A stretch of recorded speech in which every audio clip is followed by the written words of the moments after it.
Hello শিক্ষার্থী বন্ধুরা, আজকে তোমাদের অ্যাসাইনমেন্ট সেকেন্ড অ্যাসাইনমেন্ট নিয়ে কথা বলবো। এখানে আমাদের একটা কাজ দিয়েছে সেকশন ডি তে, একটা প্যাসেজ দেওয়া আছে, সেই প্যাসেজে খালি ঘরগুলো পূরণ করতে হবে, ঠিক আছে? তো এখানে একটা প্যাসেজ দেওয়া আছে মেহেরজান সম্পর্কে। তোমরা জানো এটা তোমাদের বইতে এই গল্পটা আছে। তো এই মেহেরজান সম্পর্কে এই প্যাসেজটা আমি এখন পড়ছি। দেখো কোথায় কি অপশনগুলো দেওয়া যায়। এখানে দেখো, তোমরা স্লাইডের মধ্যে দেখতে পাচ্ছ, Meherjaan is a typical woman. এখন তোমাকে ওম্যানের আগে একটা শব্দ বসাতে হবে। কারণ খেয়াল করে দেখো, এখানে এ হচ্ছে আর্টিকেল, টিপিক্যাল হচ্ছে অ্যাডজেটিভ, ওম্যান হচ্ছে নাউন। আমরা জানি নাউনকে যে মডিফাই করে সে হচ্ছে অ্যাডজেটিভ। সো আমাকে যেহেতু এই মহিলা মানে এই যে মেহেরজান সম্পর্কে একটা শব্দ বসাতে বলছে, সো এই শব্দটা হবে অ্যাডজেটিভ। তো আমরা এই পুরো প্যাসেজটা যদি পড়ি, তাহলে তুমি খেয়াল করে দেখবা মেহেরজান হচ্ছে এমন একজন মহিলা যার কোনো ঘর নাই। তাহলে আমরা এখানে বসাতে পারি যে হাউসলেস। আমরা এই প্যাসেজটা পড়লে দেখতে পারি তার কোনো আশ্রয় নেই, আমরা এখানে লিখতে পারি শেল্টারলেস। আর আমাদের দেখো যে নিচে আনসার দিয়ে দিছি আমরা, সেখানে আমরা লিখছি হোমলেস। এই তিনটার যে কোনো একটা তুমি দিলে আনসার হবে, ঠিক আছে? তারপরে বলছে who lives in a slum. তো আমরা বলছিলাম এখানে বলছে যে Meherjan is a typical homeless বা হাউসলেস বা shelterless woman who lives in a slum, যে কিনা একটা বস্তিতে বাস করে। তারপরে বলছে she lost her shelter and properties, তিনি তার আশ্রয় এবং সম্পদ হারিয়েছেন। কেন? The erosion of the river Jamuna, Jamuna নদীর ভাঙনের কারণে। তাহলে এখানে খেয়াল করে দাও, আমি কিন্তু বলছি যে যমুনা নদীর ভাঙনের কারণে। এই যে কারণে কথাটার কারণে কিন্তু আমার এই শূন্যস্থানে কারণে কথার পরিবর্তে একটা ওয়ার্ড বসাতে হবে। আমি এটা আসলে সম্পূর্ণই হচ্ছে তোমার মিনিং বেসড, এখানে কোনো গ্রামাটিক্যাল কোনো এক্সপ্লেনেশন নাই। তো এখানে আমি দেখছি যে এখানে বলছে যে এই মহিলা তার সম্পত্তি আশ্রয় তিনি হারিয়েছেন যমুনা নদীর ভাঙনের কারণে। এই কারণের পরিবর্তে তুমি লিখতে পারো যে বিকজ অফ, তুমি দিতে পারো ডিউ টু। এই শব্দগুলো দিলেই, যে কোনো একটা দিলেই আনসার হবে। আমরা এখানে ডিউ টু আনসার করছি। তারপরে আছে যে she also lost her family, তিনি তার পরিবার হারিয়েছেন। তারপরে her husband had died of disease caused by poverty and dash now. এরপরে বলছে যে তিনি তার স্বামীকে হারিয়েছেন। কেন? দারিদ্রতার কারণে। খেয়াল করে দেখো, আমরা জানি অ্যান্ড হচ্ছে প্যারালেলিজমের একটা শব্দ, একটা কনজাংশন। অ্যান্ড এর আগে যা থাকে পরেও তা বসাতে হয়। দেখো অ্যান্ড এর আগে আছে কস্ট বাই পভার্টি, এটা একটা পুরোটা ফ্রেজ। কস্ট হচ্ছে অ্যাডজেটিভ, বাই হচ্ছে প্রিপোজিশন, পভার্টি হচ্ছে নাউন। এই জন্য অ্যান্ড এর পরেও আমার একটা ফ্রেজ বসাতে হবে। দেখো শুরুতেই কিন্তু বলে দিছে complete the summary of Meherjan's life with words or phrase. যেখানে তোমার শব্দ লাগবে সেখানে শব্দ বসাও, আর যেখানে ফ্রেজ লাগবে সেখানে ফ্রেজ বসাও। আমি দেখতেছি যে এখানে অ্যান্ড এর আগে কিন্তু একটা ফ্রেজ আছে। ফ্রেজে প্রথমে অ্যাডজেটিভ, তারপর প্রিপোজিশন, তারপর নাউন। তোমার অ্যান্ড এর পরেও কিন্তু ঠিক তেমনি ভাবে প্রথমে অ্যাডজেটিভ, তারপর প্রিপোজিশন, তারপর নাউন বসাতে হবে। এখানে আমরা অর্থগতভাবে দেখছি যে তার হাজব্যান্ড দারিদ্রতার কারণে মারা গেছে, এবং দারিদ্রতার কারণে কিন্তু মানুষ কি পায় না, খাবার পায় না। তো আমরা এখানে লিখতে পারি যে লেক অফ ফুড। তাহলে এই যে লেকটা হচ্ছে অ্যাডজেটিভ, অফ হচ্ছে প্রিপোজিশন, ফুড হচ্ছে নাউন। তুমি এভাবে দিতে পারো, অথবা তোমরা দিতে পারো শর্টেজ অফ ফুড। এভাবে দিলেও তোমার আনসার হবে। আমরা দেখো নিচে শর্টেজ অফ ফুড আনসার করছি। তারপরে দেখো বলা আছে নাও she is only a dash. তাহলে দেখো এই যে মেহেরজান, তিনি বর্তমানে স্বামী হারিয়েছেন, তার বাড়িঘর হারিয়েছেন, সবকিছু হারিয়ে তিনি এখন কি নিঃস্ব। তো তিনি এখন তাহলে কোথায় থাকবেন? তিনি এখন স্বাভাবিকভাবেই একটা বস্তিতে থাকবেন, কারণ বস্তি ছাড়া আসলে এই ধরনের মানুষের জায়গা, থাকার জায়গা আমরা জানি যে সেরকম নাই। তো সেই জন্য আমরা এখানে লিখতে পারি যে তিনি বস্তিতে থাকেন। তো আমরা এখানে লিখতে পারি যে now she is only slum dweller. দেখো আমরা নিচে আনসার করছি স্লাম ডুয়েলার। স্লাম ডুয়েলার মানে কি? ডুয়েলার মানে আমরা জানি অধিবাসী। তুমি এখানে অধিবাসীর জায়গায় তুমি হেবিটেন্ট দিতে পারো। হেবিটেন্ট মানে হচ্ছে অধিবাসী। স্লাম হেবিটেন্ট বা স্লাম ডুয়েলার, এটাও আনসার করতে পারো। তারপরে দেখো আছে like Meherjans, there are many people who have become the dash of river erosion. বলছো যে শুধুমাত্র মেহেরজান না, মেহেরজানের মতো এরকম অনেক মানুষ আছে যারা একই পরিণতিতে ভুগছে। তাহলে খেয়াল করে দেখো, এখানে বলছে যে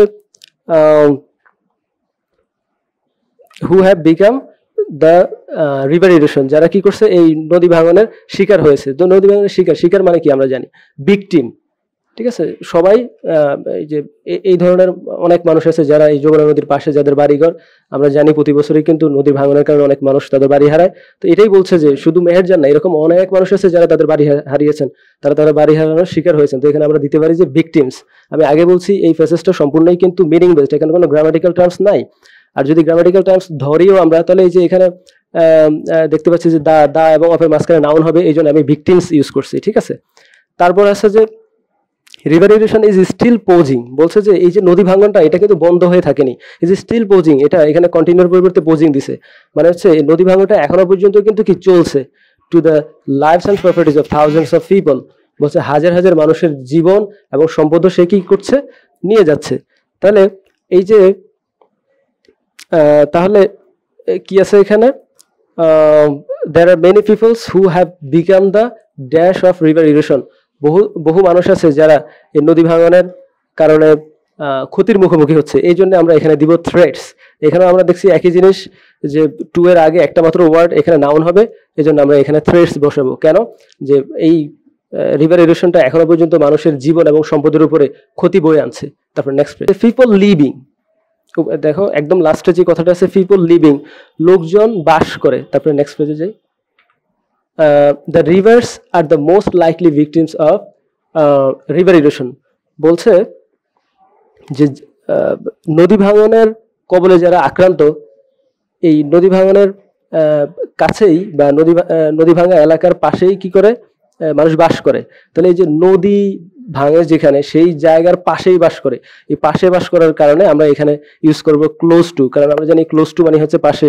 তুমি এখানে ক্লোজ টু পরিবর্তে বিসাইড দিতে পারো, কোনো সমস্যা নাই, বিসাইড দিতে পারো, ক্লোজ টু দিতে পারো, নেয়ার টু দিতে পারো, কোনো সমস্যা নাই।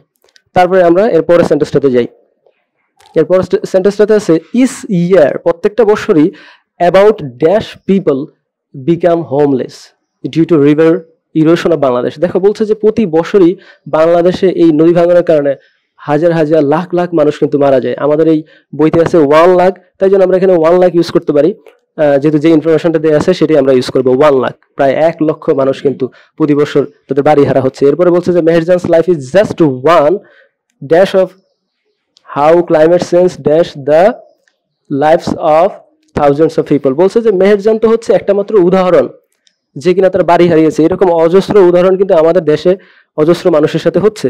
তো এটাই বলছে যে Meherjan's life is just one, মেহেরজানসের লাইফটা হচ্ছে একটা উদাহরণ। এই যে ওয়ান এক্সাম্পল, এখানে একটা এক্সাম্পল শব্দ বসবে, কারণ ওয়ানের পরে সিঙ্গুলার নাউন বসে, এই জন্য one example of how climate change dash the lives of thousands people, বলছে হাজার হাজার মানুষের জীবন কিভাবে কি করে ক্ষতির মুখে ফেলে দেয়, কিভাবে মানুষের জীবনকে আক্রান্ত করে। এখানে আমরা ভার্ব হিসেবে, যেখানে এখানে ভার্ব লাগবে তাই জন্য এখানে আমরা ভার্ব বসাবো এফেক্টস। তো এই হচ্ছে আমাদের সেকশন ডি এর ফিল ইন দ্য গ্যাপস। চলো বন্ধুরা, এবার আমরা দ্বিতীয় সেকশন নিয়ে কথা বলি। এখানে তোমাদের ইউনিট 5 এর লেসন 3 এর যে ডি সেকশন আছে, এখানে বলা আছে write a letter to the editors of A newspaper expressing your concern about growing deforestation in your area. Describe how deforestation is changing your environment. Also suggest what actions could be taken to stop cutting down trees. Follow the clue before. বলছে যে নিচে যে ক্লুগুলো আছে দেখো, এখানে বলা আছে dangers caused by deforestation, 2 number আছে increase of carbon dioxide in the atmosphere, তারপরে আছে greenhouse effect, তারপরে আছে making people aware of the adverse effect of deforestation, তারপরে আছে making an action plan to stop deforestation. এই যে শব্দ, এই যে ফ্রেজগুলো আছে বা এই যে সেন্টেন্সগুলো আছে, বলছে এই ক্লুগুলো ব্যবহার করে তুমি একটা ইয়ে লেখো, একটা লেটার লেখো সংবাদপত্র প্রকাশের জন্য। সেটা কি ব্যাপারে, ডেফরেস্টেশন সম্পর্কে। ডেফরেস্টেশনটা কি, বন উজাড়, বন উজাড় সম্পর্কে। তো এটা তোমরা যেটা করবা, এটা আনসারটা প্রথমে আমরা জানি, এটা লেটার লেখার ক্ষেত্রে প্রথমে আমরা তারিখটা দিব, যে তারিখ তোমার তুমি যেদিন জমা দিবা সেই তারিখটা লিখবা। আজকে আমরা লিখছি 19 নভেম্বর 2020। তারপরে যেহেতু আমরা এই আর্টিকেলটা আমরা প্রকাশ করব হচ্ছে ডেইলি স্টার পত্রিকায়, তো ডেইলি স্টার পত্রিকার প্রধান হচ্ছেন একজন এডিটর বা সম্পাদক, সেজন্য আমরা প্রথমে লিখবো দ্য এডিটর। তারপরে যে পত্রিকাতে প্রকাশ করবো সেই পত্রিকার নাম দ্য ডেইলি স্টার, বা তুমি অন্য যে কোনো তোমার যে পত্রিকা পছন্দ সেটাতে তুমি লিখলা। আর আমরা জানি ডেইলি স্টারের মূল কার্যালয় হচ্ছে কারওয়ান বাজার, ঢাকায়, সেজন্য আমরা এটা অ্যাড্রেসটা দিয়েছি। তারপরে আমরা কি বিষয়ে লিখতে যাচ্ছি আমি আগেই বলছিলাম, কিন্তু সেটা হচ্ছে ডেফরেস্টেশন সম্পর্কে বা বন উজাড়। তো আমরা এটাকে সাবজেক্টটা সুন্দর করে লিখবো যে application for publishing an article on growing deforestation, এটা লিখে তারপরে আমরা আমাদের যেই লেটারের যেই পদ্ধতি বা সিস্টেম সেই অনুযায়ী আমরা লিখবো যে dear sir, with due respect and honour I would like to let you know that I am an inhabitant of Sirajganj. তোমরা এগুলো জানো যে এখানে আমি স্যারকে বলছি যে স্যার আমি হচ্ছে সিরাজগঞ্জের একজন অধিবাসী, আমি আপনাকে জানাতে চাই I have come to know that you are much interested to publish national and international articles on recent affairs in your daily. Sir আমি জানতে পারছি যে আপনার পত্রিকায় আপনি সমসাময়িক দেশীয় এবং আন্তর্জাতীয় বিভিন্ন গুরুত্বপূর্ণ বিষয় সম্পর্কে আপনি পাবলিশ করেন। So I have written an article on growing deforestation in my area. আমার এলাকাতে যেই বন উজাড় চলছে সে সম্পর্কে আমি একটা আর্টিকেল লিখেছি sir. I would like be grateful if you kindly published it is in your renowned daily newspaper. আমি খুবই কৃতজ্ঞ হব যদি আপনি আপনার পত্রিকায় আমার এই আর্টিকেলটা ছাপান। এভাবে তুমি স্যারের কাছে লেটারের যেই স্ট্রাকচার সেভাবে লিখে নিচে লিখবে ইউর ফেথফুল। আমরা এখানে একজনের নাম ইউজ করছি মেহেদী হাসান, তোমরা তোমাদের যে নাম সেই নামটা ইউজ করবে। যে আর্টিকেলটা আমরা লিখবো মূল যে কথাটা সেটা হচ্ছে এইটা, দেখো স্ক্রিনে দেখা যাচ্ছে গ্রোয়িং ডিফরেস্টেশন ইন সিরাজগঞ্জ। আমি কিভাবে লিখেছি দেখো, there are many problems in our environment. যেহেতু আমি আগেই বলেছি যে আমাদের ওই উপরে যে ক্লুগুলো আছে সেগুলো অনুযায়ী লিখতে হবে। এই প্যাসেজটা লিখলে তোমরা দেখবে যে প্রত্যেকটা ক্লুর আনসার কিন্তু এখানে আছে। আমি বলছি যে there are many problems in our environment, আমাদের পরিবেশে অনেক ধরনের সমস্যা আছে এবং this problems deforestation is the most dangerous one. আর এই সমস্ত সমস্যাগুলোর মধ্যে একটা হচ্ছে ডেফরেস্টেশন, মানে কি বন উজাড়। Deforestation means intentional destruction or removal of trees and other vegetations for agricultural, commercial, housing or firewood use. বলছে যে ডেফরেস্টেশনটা আসলে কেন হয়, ডেফরেস্টেশনের মিনিংটা কি। বলছে যে ডেফরেস্টেশন হচ্ছে ইচ্ছাকৃত এমন ধ্বংস বা গাছকে উজাড় করে দেওয়া। রিমুভাল মানে ত্যাগ করা, তো আমরা এখানে ত্যাগ করা পড়বো না, গাছকে উজাড় করে দেওয়া। And other vegetations for agriculture, commercial, housing or firewood use. যেমন আমরা আমাদের কৃষির জন্য, বাণিজ্যের জন্য বা ঘর বাড়ি করার জন্য মানে স্থাপনার জন্য অথবা আমাদের জ্বালানির জন্য আমরা কি করি, এই গাছগুলোকে কেটে ফেলি। এটাই বলছে যে এই যে কেটে ফেলা, এটাই হচ্ছে deforestation. My home is near the Jamuna river, আমার বাড়ি হচ্ছে যমুনা নদীর পাশে। Are facing the consequence of deforestation, আর আমরা এই জন্য আরো বেশি সম্মুখীন হচ্ছি বন উজাড়ের। The river has already lost its natural flow, আমাদের নদী ইতিমধ্যেই যে স্বাভাবিক ক্ষমতা নদী বহনের সেই প্রবাহটা সেই বন্ধ হয়ে গেছে। ইট floods it's bank every year, আর এই জন্য যমুনা নদী প্রতি বছরই তার দুই কুল ছাপিয়ে বন্যা হয়। আমি পরের পেজে যাই। তারপরে দেখো আমি লিখছি যে বায়োডাইভার্সিটি। আমরা জানি বায়ো, যে তোমরা পড়ো বায়োলজি, মানে হচ্ছে জীব, আর ডাইভার্সিটি মানে হচ্ছে বিভিন্নতা। তো বায়োডাইভার্সিটি হচ্ছে জীব বৈচিত্র্য। এখানে বায়োডাইভার্সিটি মানে হচ্ছে জীব বৈচিত্র্য ইজ বিং হ্যাম্পার্ড। বলছে বায়োডাইভার্সিটি কি হচ্ছে, বর্তমানে খুবই বাধাগ্রস্ত হচ্ছে। বায়োডাইভার্সিটি মানে হচ্ছে আমাদের পরিবেশে যে প্রাণীকুল আছে সেই প্রাণীকুলকে বোঝাচ্ছে। এখানে গরু, ছাগল, হাঁস, মুরগি সব ধরনের প্রাণীকুলকে বোঝাচ্ছে। তো যে বলছে বায়োডাইভার্সিটি ইজ বিং হ্যাম্পার্ড, আমাদের যে এলাকার যে প্রাণী জগৎ আছে তারাও খুব বিপদের সম্মুখীন হচ্ছে। স্টিল এমনকি দেয়ার আর সাম গ্রেডি পার্সন, এমনকি কিছু লোভী মানুষ আছে হু আর কাটিং ট্রিজ ইনডিসক্রিমিনেটলি, যারা গাছ কাটে কোনো বাধা বিচারহীন ভাবেই, নির্বিচারে। ইনডিসক্রিমিনেটলি মানে হচ্ছে নির্বিচারে। রিসেন্টলি বর্তমান কালে বা সমসাময়িক কালে a very powerful politician has occupied a big area of river bank. আর বর্তমানে একজন খুব শক্তিশালী রাজনীতিবিদ তিনি আমাদের নদীর পাশের যেই বিশাল এরিয়া আছেন সেই এলাকা দখল করে ফেলছেন। মোরেওভার শুধু তাই নয়, he cleared the vast area by cutting down thousands of trees. এবং এই যে রাজনীতিবিদ যিনি আছেন তিনি আমাদের নদীর পাশে যে অজস্র গাছ ছিল, হাজার হাজার গাছ, সেগুলো তিনি কেটে ওই জায়গাটা একদম খালি করে ফেলছেন। We are suffering from the effects of it, আর আমরা এর জন্য প্রচন্ড পরিমাণে সাফার হচ্ছি বা আক্রান্ত হচ্ছি। Flood and river erosion have become an ever companion for the people of our area. আর বর্তমানে এই জন্যই বন্যা এবং নদী ভাঙন দুটোই যেন আমাদের একেবারে নিত্য নৈমিত্তিক সঙ্গী এই ঘটনাগুলোর কারণে। ফর দিস, আর এই জন্যই many cultivated lands have lost fertility, আর এই জন্যই অনেক পরিমাণ যে চাষাবাদের জমিগুলো ছিল সেগুলো তাদের উর্বরতা হারিয়ে ফেলছে। মোরেওভার শুধু তাই নয়, the season are shifting in Bangladesh. আমরা জানি যে বাংলাদেশের যে ঋতুগুলো আছে সেগুলো আজকাল পরিবর্তন হচ্ছে।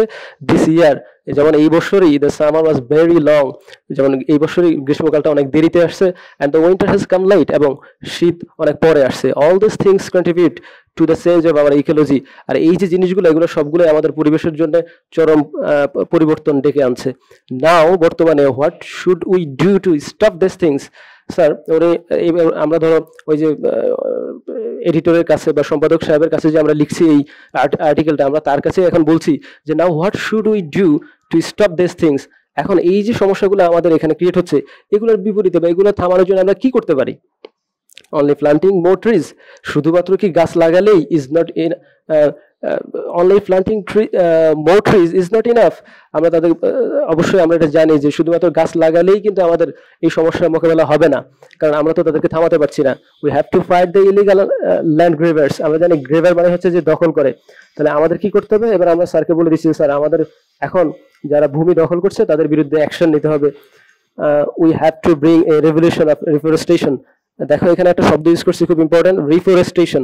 আগে বলেছিলাম ডিফরেস্টেশন। ডিফরেস্টেশনটা হচ্ছে বন উজাড়, আর রিফরেস্টেশন হচ্ছে বন লাগানো, মানে বন বানানো।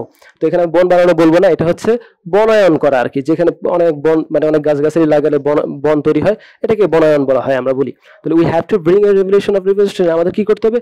বনায়নের একটা বিপ্লব তৈরি করে ফেলতে হবে। ইট ইজ নেসেসারি, আর বর্তমানে এটা খুবই প্রয়োজন।